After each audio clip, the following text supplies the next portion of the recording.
Hello बच्चों, कैसे हो आप सब लोग। तो प्रीवियस वीडियो में हमने पाचन तंत्र के आमाशय और ग्रासनली ग्रसनी के बारे में डिस्कस किया था। आज हम उससे आगे बढ़ते हैं और पाचन तंत्र को डिटेल में डिस्कस करेंगे। मुख्य टॉपिक आज का रहेगा छोटी आंत। उससे पहले हम थोड़ा सा बैक जाकर पाचन तंत्र को समझते हैं। हमने पाचन तंत्र शुरू किया था मुख से, क्योंकि हम भोजन सबसे पहले जहाँ प्रवेश करता है वो हमारा मुख होता है।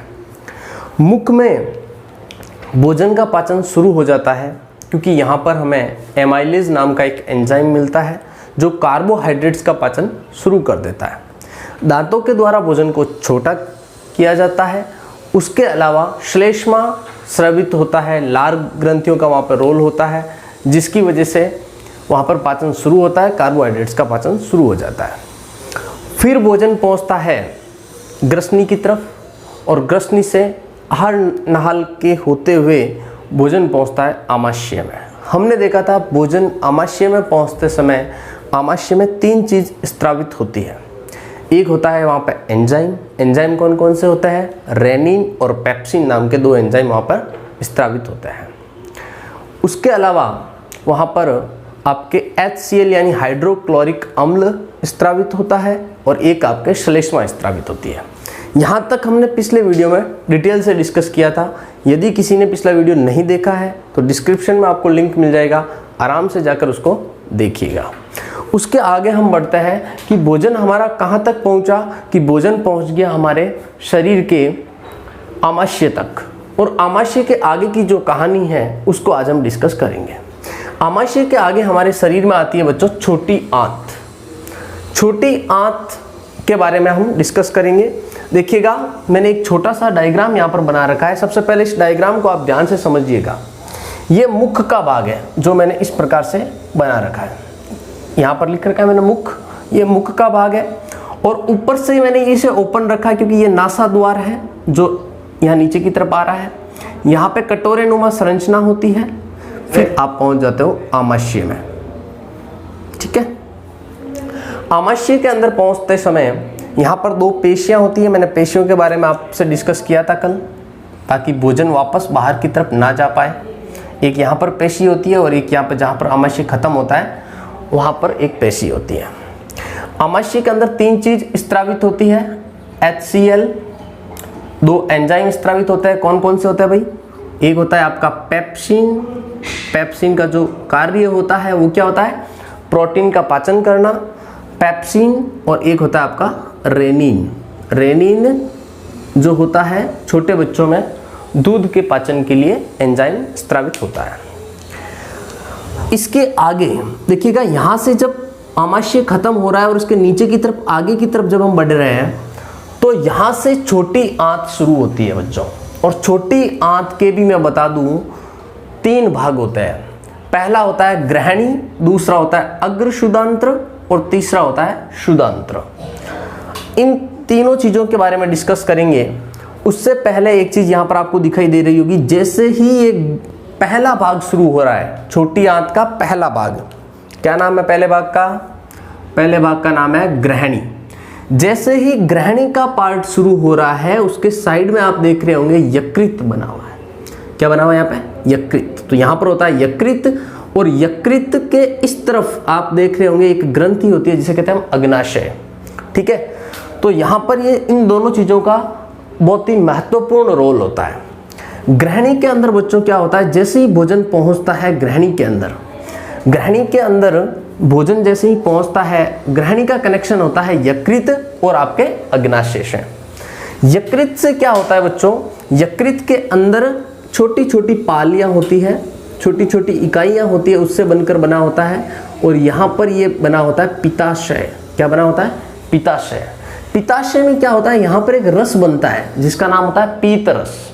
ये पीतरस यहाँ पर आकर इकट्ठा हो जाता है और ये पीतरस फिर हमारे शरीर के ग्रहणी भाग में पहुंच जाता है। ग्रहणी भाग का मतलब हो गया बच्चों छोटी आंत के ग्रहणी भाग में ये रस यहाँ पर पहुंच जाता है। जब ग्रहणी भाग में पीतरस पहुंचता है तो पीतरस का जो कार्य है वो मैं आपको बताता हूं कि पीतरस यहाँ पहुंचने पर क्या काम करता है। आप सबको मैंने बच्चों बताया था कि HCl स्त्रावित होता है आपके आमाशय में, और HCl क्या है? एक प्रकार का अम्ल है। क्या है? एक प्रकार का अम्ल। ठीक है, तो आपका जो भोजन आपने ग्रहण किया उसके अंदर मिल चुका है क्या? HCl यानी हाइड्रोक्लोरिक अम्ल। इससे क्या होगा? आपका पीएच मान, आपके बॉडी का पीएच वैल्यू जो है थोड़ा सा बढ़ जाएगा, यानी आपका जो भोजन है वो क्या हो गया? अम्लीय हो गया। लेकिन यकृत में जो पीत रस है वो होता है बच्चों क्षारीय। क्या होता है? क्षार प्रकृति का होता है।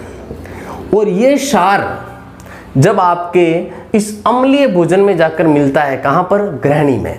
इस ग्रहणी में जब भोजन पहुंचता है तो यहां से जब पीत रस अंदर जाता है उस भोजन में, तो अम्ल और क्षार दोनों मिलते हैं और भोजन को उदासीन कर देते हैं।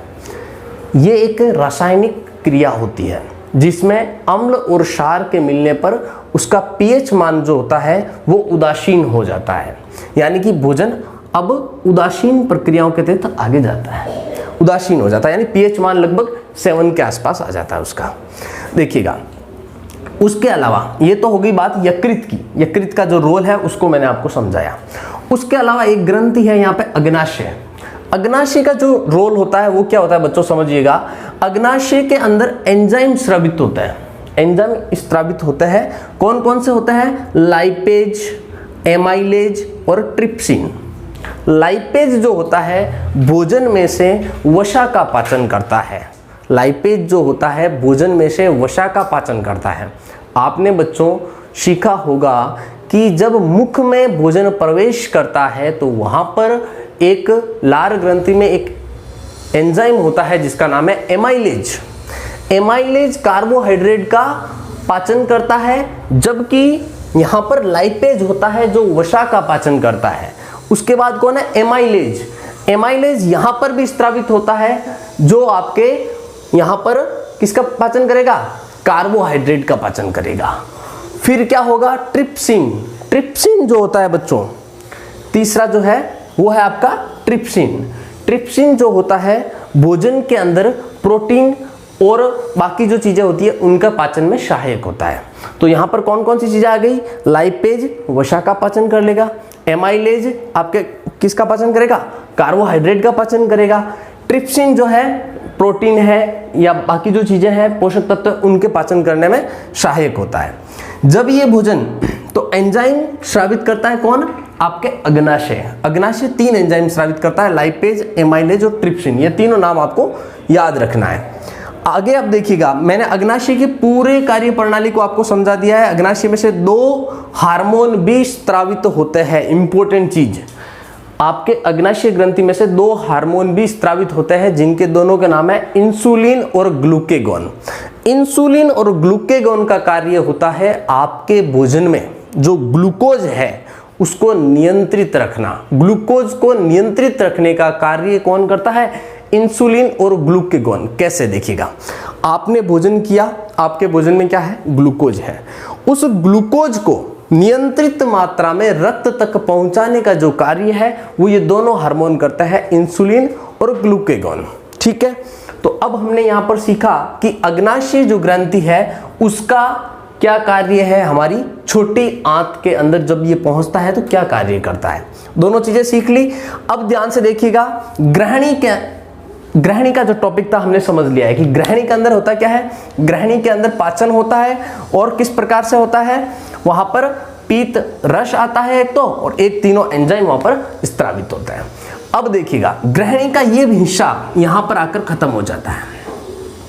ग्रहणी का यानी छोटी आंत का पहला पॉइंट है ग्रहणी, और यहां पे आके ये पहला पॉइंट क्या हो जाता है? खत्म। फिर अगला पार्ट क्या होता है? अग्रशुदांत्र। अग्रशुदांत्र जो होता है बच्चों वो यहां तक चलता है, यहां तक अग्रशुदांत्र चलता है। अग्रशुदांत्र क्या करता है? देखिएगा, जो भोजन का बाकी पार्ट बचता है, जैसे जैसे आगे भोजन पहुंचता है, कुछ हिस्सा जब आगे जाता है तो उस हिस्से का अवशोषण करने का जो कार्य है वो कौन करता है? आपका वो करता है आपका अग्रशुदांत्र अवशोषण करने का कार्य करता है। और ठीक उसी प्रकार से बच्चों, ठीक उसी प्रकार से ये आगे का जो हिस्सा है, ये आगे का जो हिस्सा है उसे हम बोलते हैं शुदांत। शुदांत जो है या शुदांत्र जो है वो भी बाकी बचे हुए भोजन का अवशोषण करने का कार्य करता है। यानी मैं कह सकता हूं लगभग 80% काम छोटी आंत में ही हो जाता है। यानी भोजन के पाचन का 80% काम जो है वो कहां पर हो जाता है? छोटी आंत में। तो बाकी कितना बचा? 20% पार्ट। भोजन के पाचन का 20% पार्ट पीछे बच जाता है। अब देखिएगा ये 20% पार्ट आगे कौन करता है? तो अगली जो आंत है यहाँ पे वो आ जाती है आपकी कौन सी? बड़ी आंत। कौन सी आंत आ जाती है? बड़ी आंत। तो पहले छोटी आंत का ध्यान से समझिएगा। छोटी आंत के जो पॉइंट कौन कौन से हैं? ग्रहणी, अग्र शुदांत्र और एक कौन सा आ गया आपका? शुदांत्र। ये 3 पार्ट यहाँ पे आपको मिलेंगे, ग्रहणी, अग्र शुदांत्र और शुदांत्र। अब हम सीखेंगे कि बड़ी आंत को। बड़ी आंत देखिएगा, बड़ी आंत में भी 3 पार्ट है। एक का है अंदनाल, एक होता है कृमि रूपी परिशेषिका, एक होता है वृदांत्र। सबसे पहले पढ़ते हैं हम अंदनाल को। अंदनाल सबसे पहले का भाग है, सबसे आगे का भाग, जहां से बड़ी आंत शुरू होती है। चीज को समझिएगा। अंदनाल जो होती है बच्चों, अंदनाल का जो भाग है या अदांत्र का जो भाग है उसमें क्या होता है? जो 20% भोजन बचा हुआ है, या उसे मैं कह सकता हूं लगभग भोजन में जितने भी पोषक तत्व थे उनका पाचन हो चुका है। बाकी जो भोजन है, जटिल भोजन कह सकता हूं, वो भोजन जब आगे पहुंचेगा तो उसके पाचन के रूप में जो कार्य करता है वो कौन करता है? अदांत्र या अंदनाल कार्य करता है। फिर जैसे ही बड़ी आंत का पहला पार्ट खत्म होता है उसके अगला पार्ट आता है कृमि रूप परिशेषिका, जिसे देखिएगा यहाँ पर मैंने एक बाहरी कुपिका के रूप में बना रखा है इस प्रकार से। ये बच्चों एक्चुअली होता है आपका अपेंडिक्स। ये पार्ट होता है अपेंडिक्स, जिसे कहते हैं अपशिष्ट भाग। भोजन का शरीर का वह भाग है ये जिसका कोई यूज हमारे शरीर में नहीं होता है, जिसे हम कहते हैं कृमि रूप परिशेषिका। क्या बोलता है? कृमि रूप परिशेषिका। तो इसका कोई यूज नहीं होता है। इसके आगे जब भोजन पहुंचता है बच्चों, इसके आगे जब भोजन पहुंचता है तो यहाँ पर क्या होता है? भोजन में जो छोटे छोटे जीव होते हैं, बैक्टीरिया होते हैं, वो क्या करता है? किण्वन क्रिया करता है और बाकी जो भोजन बचता है उसका पाचन करने का कार्य करता है। ये बाकी जितना भी पार्ट है उसे हम बोलते हैं वृदांत्र। वृदांत्र क्या बोलता है? वृदांत्र।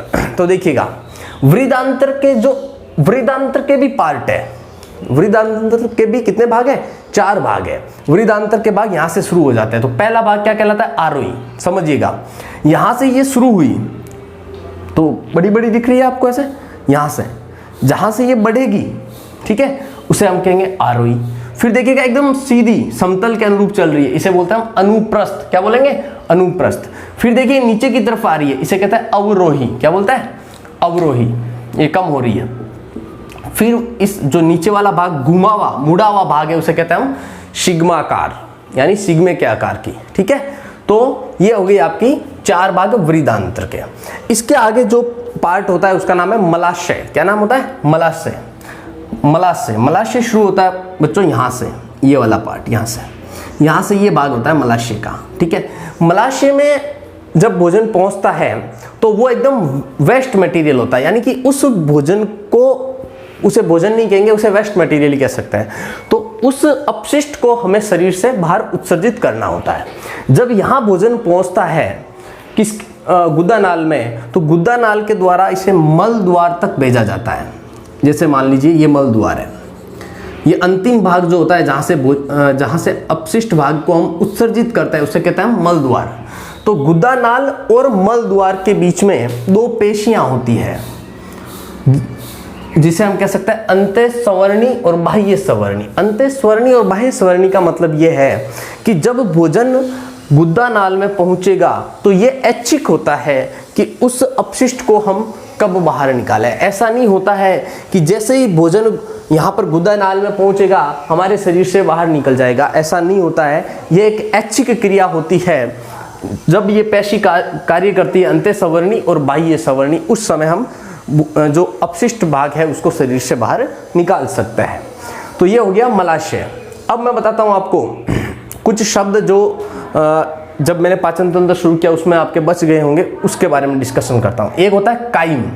देखिए कायम का मतलब होता है जो भोजन आपके आमाशय के अंदर 2 से ढाई घंटा रुकता है, 2 से ढाई घंटे तक भोजन आमाशय में ठहरता है, उस भाग को हम बोलते हैं कायम। कायम का मतलब है जैसे कि भोजन, यहाँ से भोजन है ना, जैसे मान लो आपको वोमिटिंग हुई तो यहाँ से भोजन, जब वोमिटिंग होने का मतलब उल्टी हुई तो उल्टी के अंदर जब भोजन वापस बाहर जाएगा, यहाँ से बाहर जाएगा तो उस भोजन में कौन कौन सी चीज़ें होगी सोचेगा, कुछ एंजाइम हो सकता है, भोजन होगा, HCl हो सकता है, तो वो चीज़ें मुख से बाहर निकल जाए और कुछ श्लेष्मा यहाँ से जो अंदर आए हैं वो बाहर निकल जाते हैं, क्योंकि वो पूर्ण रूप से अपचित भोजन होता है। उसे हम भोजन नहीं कहेंगे, वो होगा अपचित भोजन जो वॉमिटिंग के द्वारा बॉडी से बाहर आ जाता है। और देखिएगा एक होता है आंत्रकोशिका, एक होता है आंत्रकोशिका जो आपकी छोटी आंत के अंदर होती है आंत्रकोशिका। एक होता है एपिग्लोटिस। एपिग्लोटिस जो होता है वो घाटी ढक्कन को बोला जाता है एपिग्लोटिस। पिछले वीडियो में मैंने बताया था आपको घाटी ढक्कन का मतलब होता है वह भाग यहाँ पर होता है जो ये डिसाइड करता है कि श्वसन को श्वसन नलिका में भेजा जाए और भोजन को भोजन नलिका में भेजा जाए, उसे हम क्या बोलते हैं, एपिग्लोटिस। फिर है किण्वन क्रिया। किण्वन क्रिया मैंने आपको बताई थी, यहाँ पर कुछ जीव होता है, कुछ बैक्टीरिया होते हैं छोटे छोटे जो भोजन के पाचन में भूमिका निभाते हैं या किण्वन क्रिया के द्वारा भोजन को पाचित करते हैं। फिर होती है ऑक्सेटिक कोशिकाएं। तो कुछ कोशिकाएं होती है जिन्हें हम यहाँ पे ऑक्सेटिक कोशिकाएं कहा जाता है जो आपके छोटी आंत के अंदर पाई जाती है। तो ये हो गया आपका मानव पाचन तंत्र का फुल डिटेल रिव्यू। और इसके अंदर आपको और भी कोई प्रॉब्लम हो, कोई सवाल हो तो आप मुझे भेज सकते हैं। अपने दोस्तों के साथ इस वीडियो को ज़रूर डिस्कस कीजिएगा और प्लीज़ सभी बच्चे इसके नोट्स बनाकर मुझे ग्रुप में ज़रूर शेयर कीजिएगा, क्योंकि ग्रुप के नंबर मैंने आपको दे रखे हैं, व्हाट्सअप नंबर, किसी भी वीडियो में जाके आप मेरे नंबर ले सकते हैं। तो आज के लिए इतना ही, फिर मिलते हैं। Thank you so much.